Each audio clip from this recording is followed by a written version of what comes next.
Câbler, souder, monter des circuits imprimés serait-il plus avantageux en Asie pour les entreprises? Pas sûr. À y regarder de plus près, les PME spécialisées dans ce domaine en France tirent leur épingle du jeu face à la concurrence orientale. Non, on ne souffre pas de la concurrence asiatique, on ne souffre pas de la concurrence des pays low cost, parce que les cartes électroniques qu'on fabrique sont des cartes électroniques qui sont destinées à des entreprises industrielles sur des volumes petits et moyens. Proximité et réactivité, deux avantages que n'offrent pas les fabricants asiatiques de cartes électroniques à leurs clients français et européens. L'entrée des monteurs câbleurs dans l'entreprise se fait quasiment exclusivement par intérim. Une formation en interne peut ensuite guider l'employé vers un CDD ou un CDI.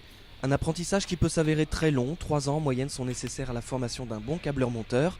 Un passage obligé pour l'entreprise qui affûte ainsi ses armes face à la concurrence. Je crois que c'est d'une part la compétence des gens qui travaillent ici.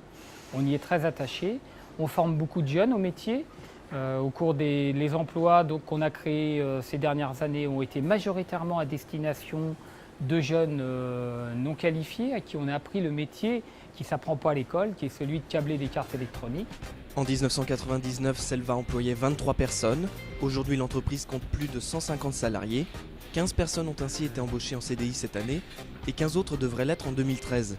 Avec une croissance de 20% en 2011 et un exercice 2012 qui devrait être du même acabit, Selva devrait continuer à offrir une belle résistance à la concurrence asiatique.